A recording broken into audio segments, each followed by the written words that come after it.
26ல் 100% விஜய் தான் ஜெயிப்பார். விஜய் தான் எங்கள் குடும்பத்தில் 10 ஓட்டு 15 ஓட்டுக்கு எல்லாம் விஜய் தான் போடுவோம்.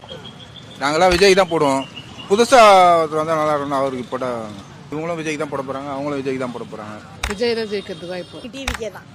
எனக்கு மைண்டில் அது இந்த காரணம்னாலாம் சொல்ல முடியாது. ஆதி காலத்துலேருந்து ஏடிஎம்கே டிஎம்கே தான் இருக்குது. இப்போ டிவிக்கேன்னு புதுசாக வந்துருக்குது. நான் போட ட்ரை பண்ண நான் நினச்சிட்டு இருக்கேன். தமிழ்நாட்டுக்கு உதவக்கூடியவர் யாருன்னா ஸ்டாலின் ஒருவர் தான். விஜய் தான். என்ன காரணம், புதுசாக ஒரு ஆள் வந்தால் அரசியல் வந்து என்ன செய்கிறாங்க. இப்போ எடப்பாடி வந்து என்ன செஞ்சுட்டாரு, ஸ்டாலின் வந்து என்ன செஞ்சுட்டாரு. எங்கெல்லாம் 1000 ரூபாய் காசே வரல. எங்கள் பசங்க 3 பசங்க படிக்குது. நான் வந்து விஜய் கட்சி ஆள் தான். அதான் டிவிக்கு தான் நான் சொல்லுவேன். என்னை பொறுத்த வரைக்கும் விஜய் வந்தால் நல்லா இருக்கும். புதுசாக ஒருத்தர் வந்தால் நல்லா இருக்கும். விஜய் தான் தலைவர் ஜெயிப்பாரு. அது என்ன காரணம் தெரியாது, ஆனால் விஜய் தான் ஜெயிப்பாரு. டிவிக்கே தான். டிஎம்கே தான். 4 வருஷத்துக்கு டிஎம்கே வந்து நமக்கு தெரிஞ்ச வரைக்கும் சொல்கிறேன்.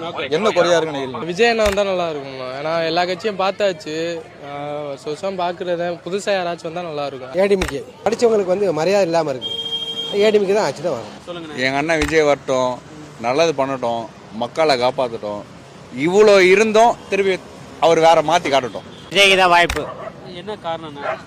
புது தலைவராக வரணும், புது அமைச்சராக வரணும். யாருன்னு சொல்ல முடியாது. ஆனால் இப்போதைக்கு விஜய்ன்னு சொல்கிறாங்க.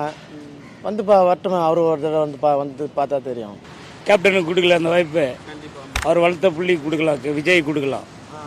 ஒரே வார்த்தை, அந்த மனுஷன் நல்ல மனுஷன் கேப்டன். அவர் உயிரோடு இல்லை, அவர் பேர் வச்சு வந்தோம் விஜய். குத்துப்பாகலாம் அவர் வாய்ப்பு. ஒரு வீட்டில் வந்து என் ஓட்டு வந்து 30 மொத்தம் சொந்தமாக இருந்தாலும் சேர்த்து 33 ஓட்டு.